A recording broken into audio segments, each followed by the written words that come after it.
Have you ever found your keys in the fridge? Or maybe called someone, completely the wrong name, Oh, definitely. Or searching frantically for your glasses. only to find them right there on your head? Yeah, we all do these things, right? These little blunders. hmm And mostly we just, well, shrug them off. Simple accidents, just funny quirks of a busy mind, maybe. Sure, that's the usual way we think about it. But what if they're not really accidents at all? What if those accidents are actually secret messages, like little whispers from the deeper hidden parts of our own minds? Whispers trying to tell us something important. Exactly. Today we're embarking on a deep dive into one of Sigmund Freud's most accessible works, but in many ways also one of his most revolutionary, psychopathology of everyday life. That's a fascinating journey. It really is. It's a trip into the hidden corners of our psyche, suggesting our everyday mistakes aren't just mistakes. They're more like intriguing coded clues. That's absolutely right. And our mission here in this deep dive, it isn't just to sort of list Freud's theories. Yeah. It's more about peeling back the layers, really trying to understand how these seemingly tiny, insignificant slips might offer us a surprising shortcut, almost a direct line, you could say, Shortcut to what?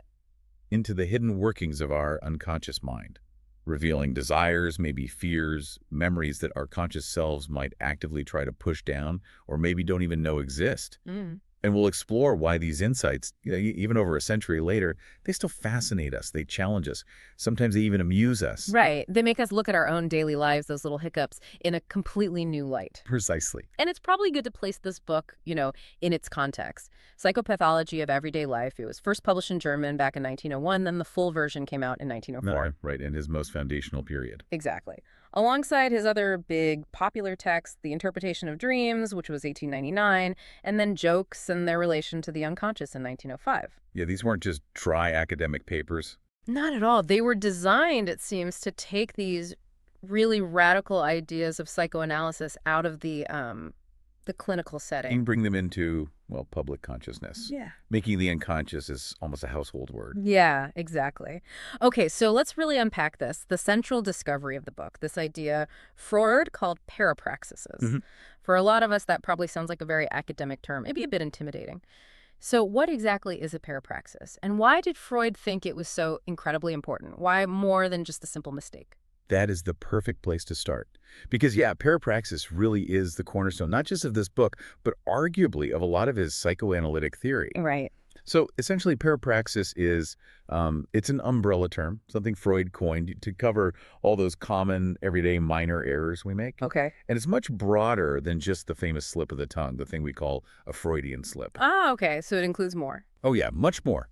It includes things like forgetting names or forgetting what you intended to do, mishearing something someone says, or, misreading a word in a book, Uh-huh.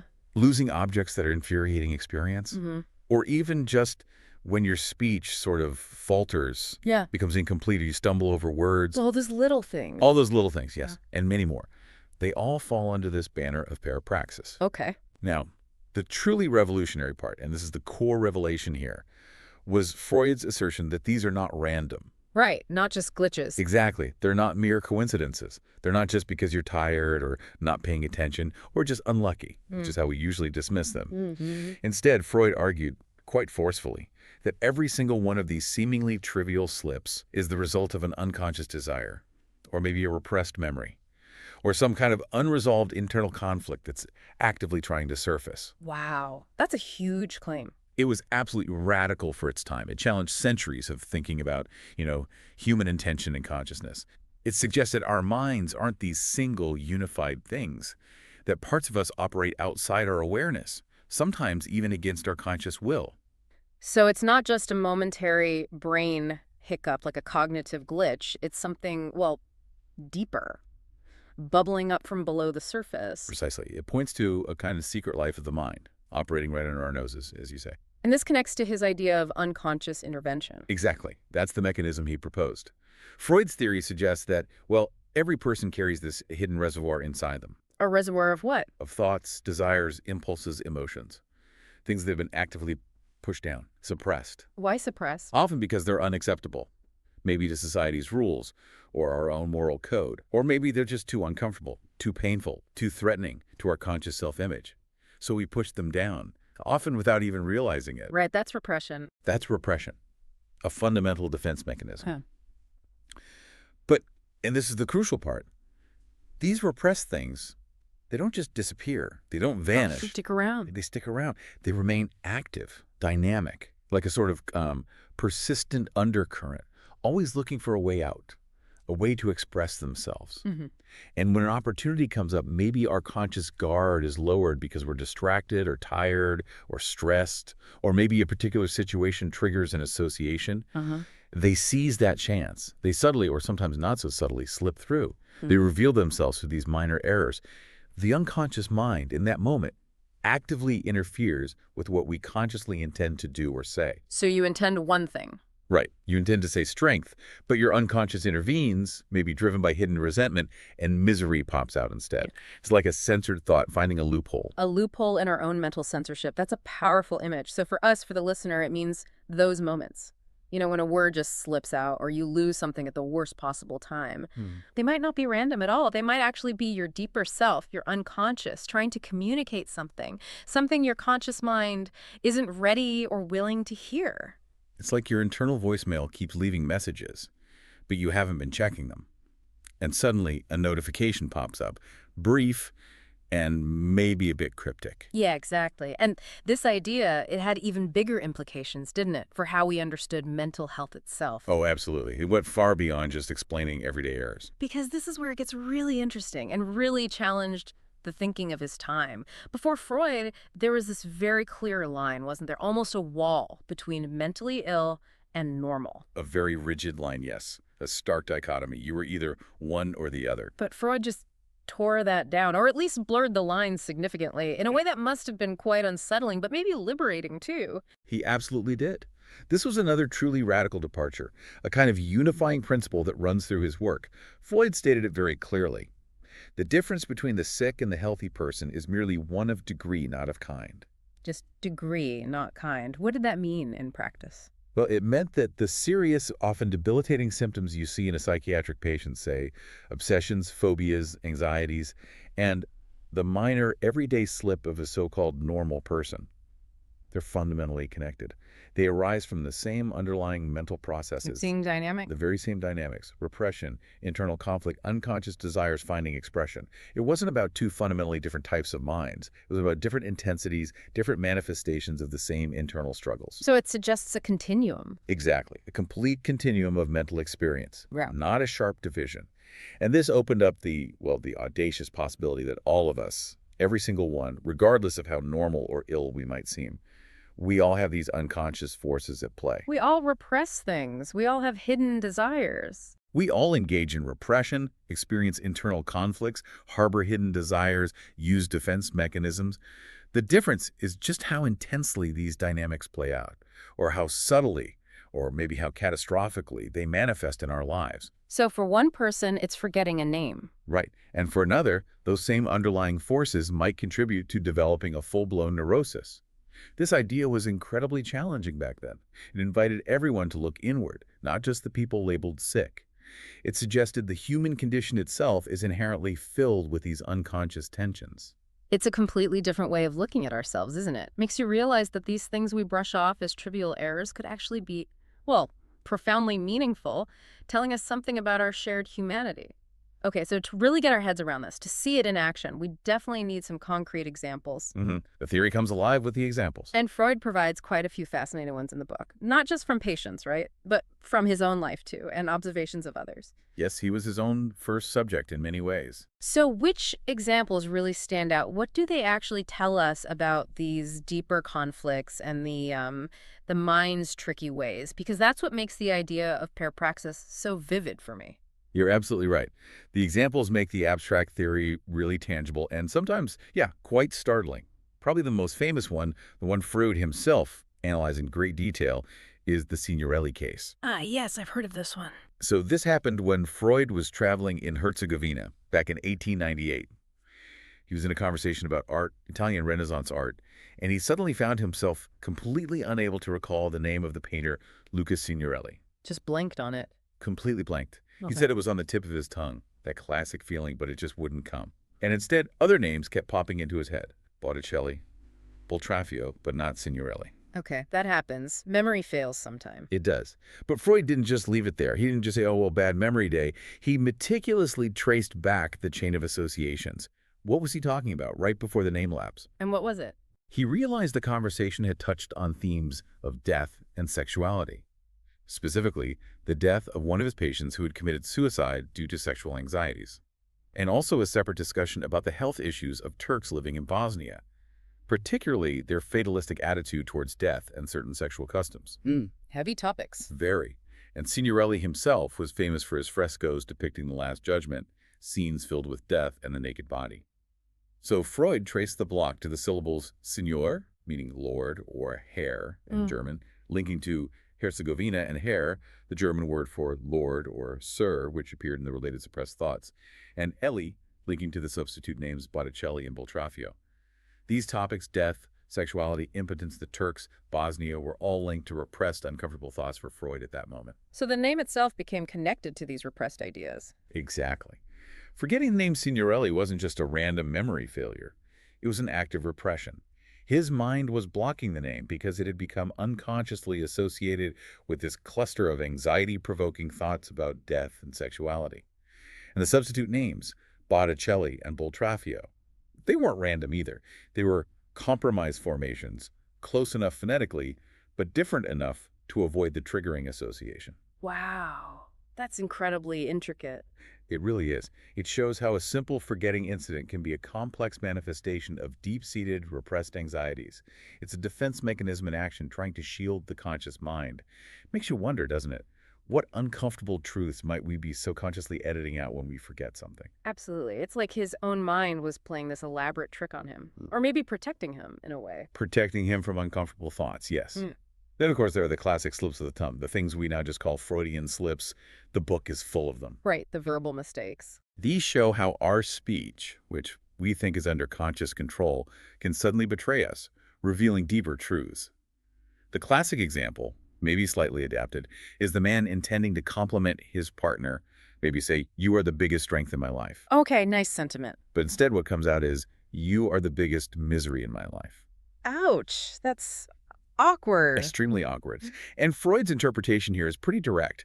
He cuts through any surface explanation, "Ooh, the words sound similar," or "I was tired." Yeah. What's his take? For Freud, this isn't just an accidental mix-up. It's a direct, almost undeniable sign of underlying suppressed anger or resentment, or maybe deep unhappiness in the relationship. The true feeling bursting out. Exactly. The unconscious mind, finding that momentary lapse in conscious control, lets the real sentiment fly. It's an uncomfortable truth the conscious mind would usually censor, but the slip provides this brief, unfiltered revelation. And thinking about it, how often do we maybe say something accidentally that feels a little too true? Or maybe a sarcastic comment that wasn't entirely meant as sarcasm. Or a pointed remark disguised as a joke. Yeah, I think we've all been there, where something just pops out and you immediately wish you could grab it back. But maybe part of you is also a little bit relieved it's out there. Perhaps, like your inner critic or your hidden desire finally gets a word in, even if it's just for a split second. Precisely. Now, moving beyond just words, Freud also looked closely at common physical actions. Things he grouped under faulty actions, or, very commonly, losing objects. Ah, the classic lost keys, or glasses, or phone. Exactly. That incredibly frustrating, almost universal experience of repeatedly misplacing your keys just when you need to leave. Or your glasses when you want to read. Or that important document right before a meeting. You know you just had it. And it vanishes. Poof. Freud's insight here goes beyond just blaming absent-mindedness, although obviously that plays a part. He digs deeper. He suggests that repeatedly losing a specific object might signify an unconscious desire to avoid something associated with that object. Avoid what? Avoid a specific meeting, maybe. Or a task you're dreading, an obligation, even a particular reality. By losing the necessary item, the unconscious handily creates a seemingly legitimate obstacle. Ah, a convenient excuse created subconsciously. Pretty much. It gives you a plausible reason to delay, or maybe even avoid entirely, something your conscious mind feels obliged to do, but your unconscious is resisting. So, if I keep losing my car keys before going to, say, a boring family gathering, your unconscious might be providing you with a perfectly acceptable excuse to be late, or maybe even subconsciously hoping you'll miss it altogether. or if you keep misplacing a report you need to submit. Maybe I unconsciously don't want to submit it or face the consequences. That's the Freudian line of thinking. Or misplacing a gift you're supposed to give someone might reveal some hidden ambivalence or resentment towards them. It'd be seen as this clever, often self-sabotaging act from the hidden depths, a little rebellion against conscious plans. That is fascinating and slightly unsettling.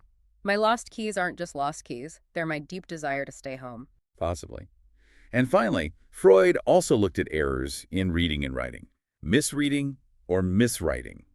How does that work? Well, it could involve writing a completely wrong word in a letter.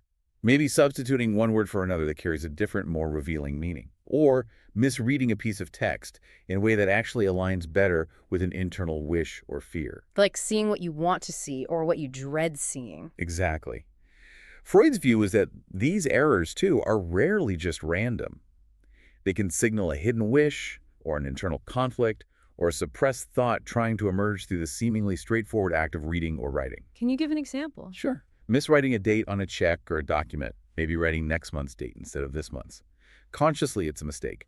Unconsciously, Freud might suggest, it's an attempt to delay payment, to avoid the obligation tied to that date. Ah, okay. Or misreading a sign.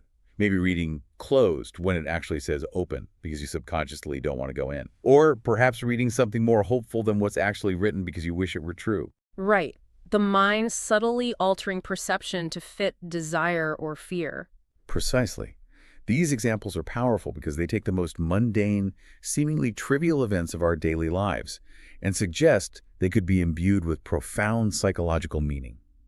They become decipherable messages from our inner world if we choose to look at them that way. It's truly incredible connecting these tiny little glitches to such significant internal struggles, the push and pull between what we intend and what we unconsciously desire. It really does make you think twice about every little mistake you make. It turns everyday life into a potential detective story about your own mind. Indeed.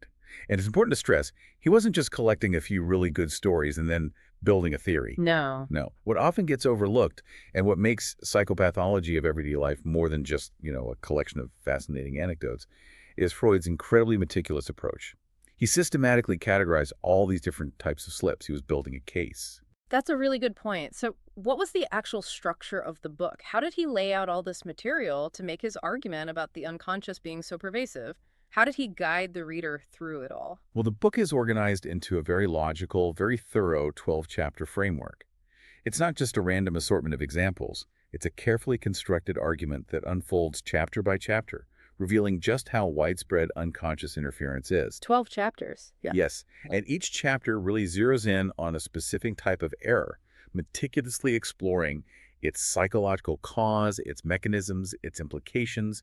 He builds this cumulative case, showing these aren't isolated incidents, but consistent patterns pointing to the same underlying mental processes. So how does it progress? What kinds of errors does he cover chapter by chapter? Well, the early chapters, chapters 1, 2, and 3, they dive really deep into forgetting names, and not just personal names. He looks at forgetting foreign words, place names, proper nouns. He even analyzes distortions where a name gets mixed up. So a detailed look just at names first. Incredibly detailed. He breaks down the mechanisms, how certain names get blocked, how substitute names pop up, the associative chains linking the forgotten name to the thoughts that are doing the repressing. He talks about how feelings of displeasure or anxiety can just shut down access to memory, even for things that seem neutral. Okay. Then where does he go? Then in chapter 4, he broadens out to memory lapses in general. Forgetting intentions, I meant to do that, or impressions, or plans. This is crucial because it extends repression beyond just names to actively forgetting things we intended to do.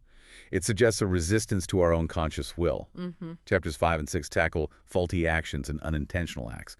This is where the physical stuff comes in: clumsiness, breaking things, stumbling, maybe even accidentally hurting yourself slightly. Ah, the accidents. Exactly.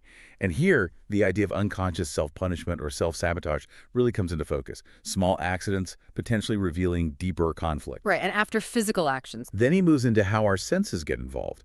Chapters 7 and 8 look at errors, misreadings, and mishearing.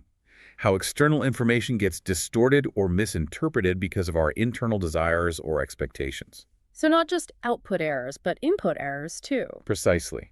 He examines how we might unconsciously twist what we see or hear, how a typo you make when writing might reveal a hidden wish, or how mishearing a phrase could actually be a projection of your own thoughts onto someone else. Fascinating. What's next? Chapters 9 and 10 get even more provocative. They look at faulty decisions and coincidences.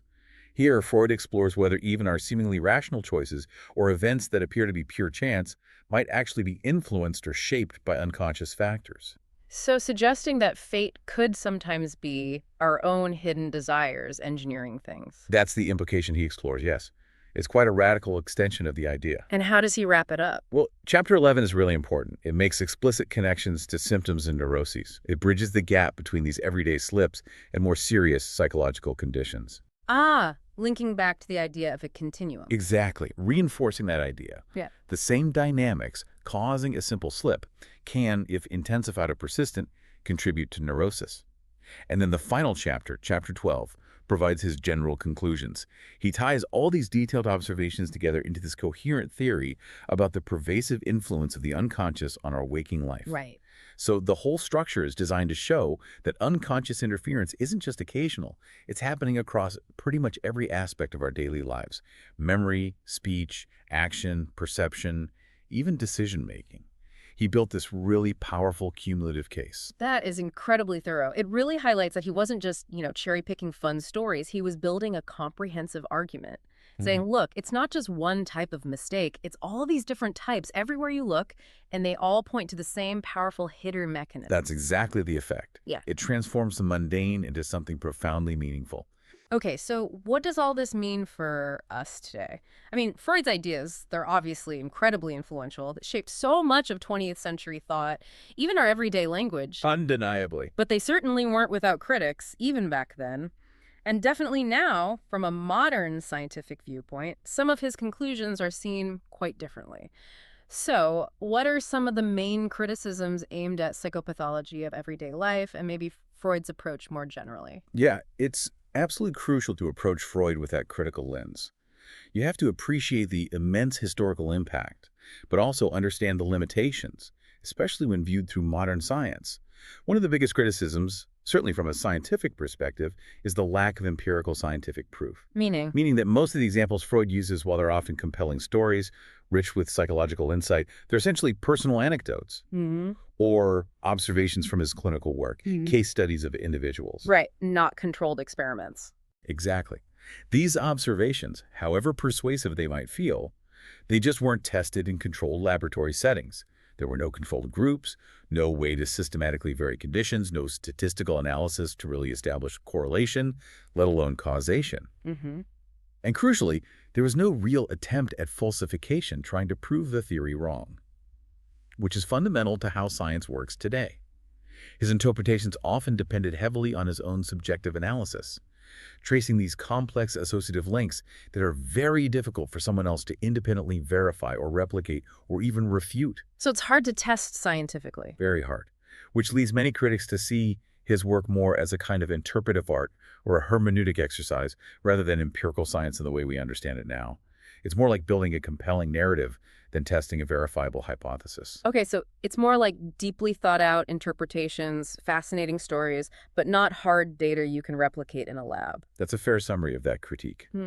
Another major one, which comes a lot with Freud, is the overemphasis on sexual interpretation. Ah, yes, the idea that everything comes back to sex. Right. Critics often point out that Freud tended to link many, if not most, of the slips, dreams, and errors he analyzed back to repressed sexual desires.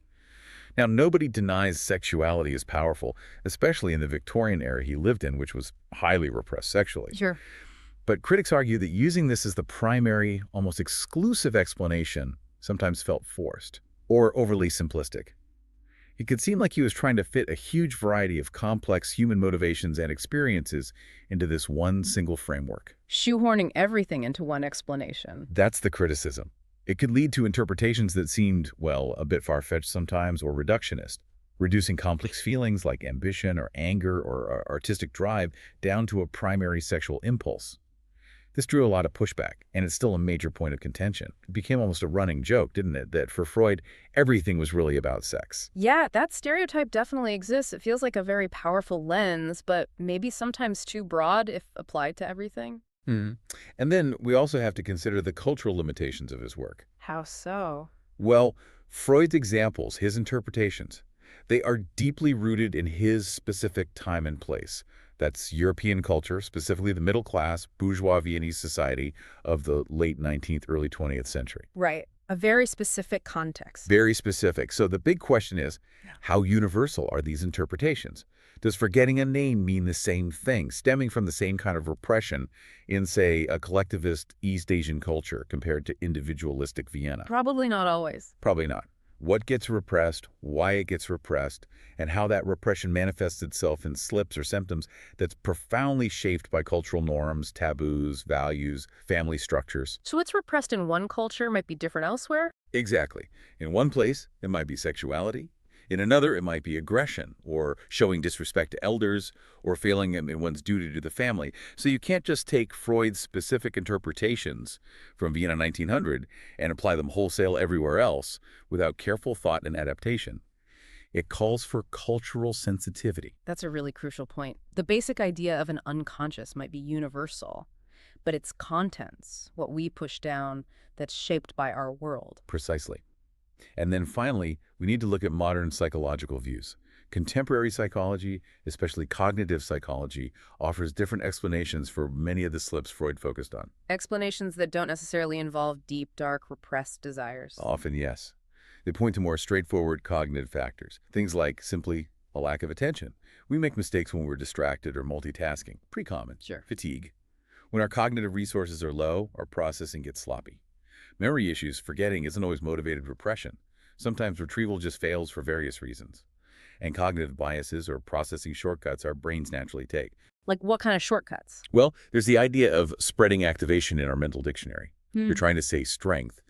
But related words like stress or even opposites like misery might get partially activated, and sometimes the wrong one wins out, especially if you're tired or speaking quickly. It's seen as a glitch in the speech production system. So a cognitive explanation rather than an unconscious desire explanation. Exactly. For many everyday slips, cognitive psychology might offer a simpler, more parsimonious explanation that doesn't require invoking complex unconscious conflicts. This isn't to say the unconscious doesn't exist or isn't important. Many modern therapies still work with unconscious processes, but maybe not every single slip needs that deep Freudian dive. Modern psychology tends to favor a multi-causal approach. Sometimes it might be cognitive, sometimes fatigue, sometimes perhaps something deeper. Right. It's really important to have that critical perspective, to see both the revolutionary impact Freud had, but also where modern science, using different tools and methods, has offered different answers. Maybe simpler answers sometimes, or just different angles.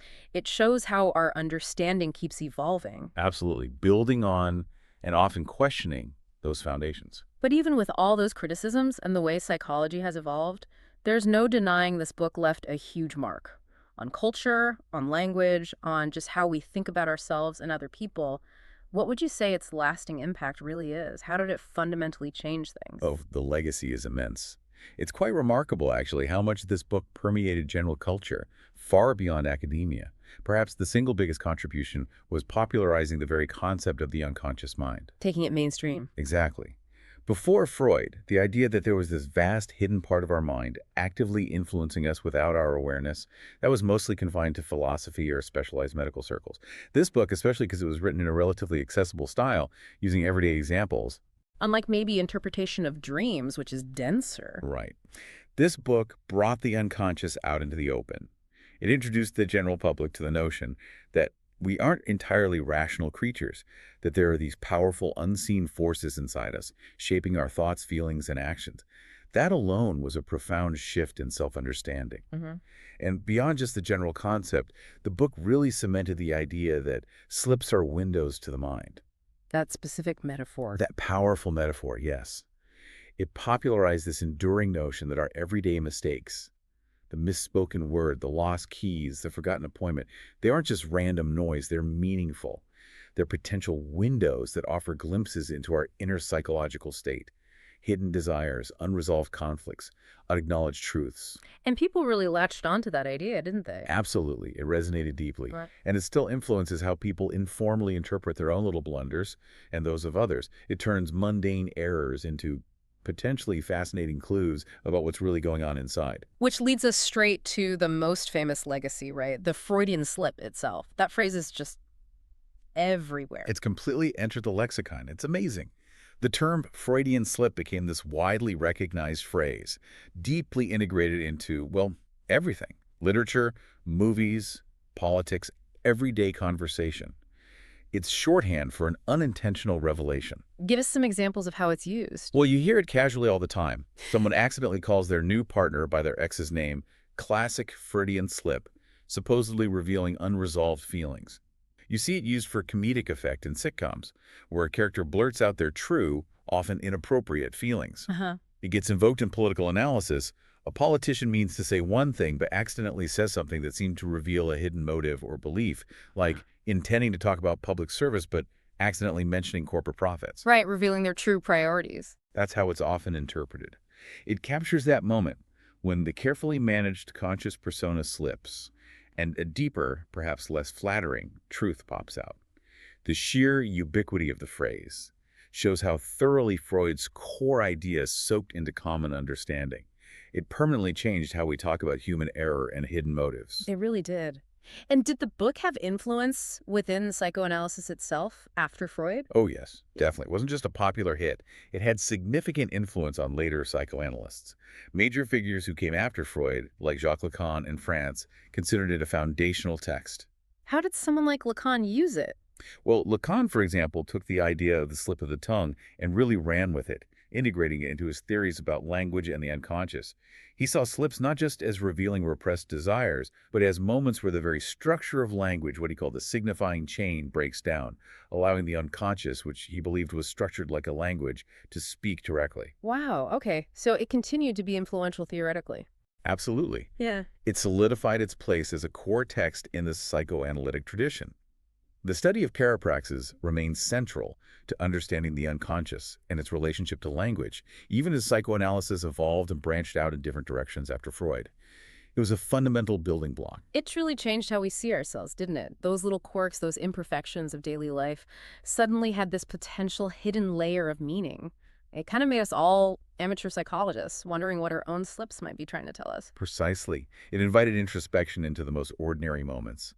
Hashtag tag tag tag outro. So, wrapping this up, what does it all mean for us today as curious minds exploring these ideas? Well, psychopathology of everyday life isn't, as we've discussed, a perfect scientific document by modern standards. You won't find double-blind trials in there. No. Instead, it's probably best approached as a profound philosophical psychological insight.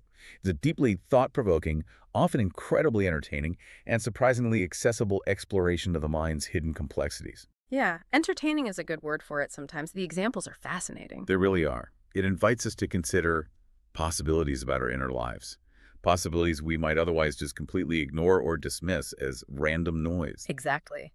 If you've ever been curious about, how your own mind might be sending you signals you don't consciously pick up on, or if you just find the hidden workings of human behavior endlessly fascinating, then this deep dive into Freud's work is definitely for you. Mm-hmm.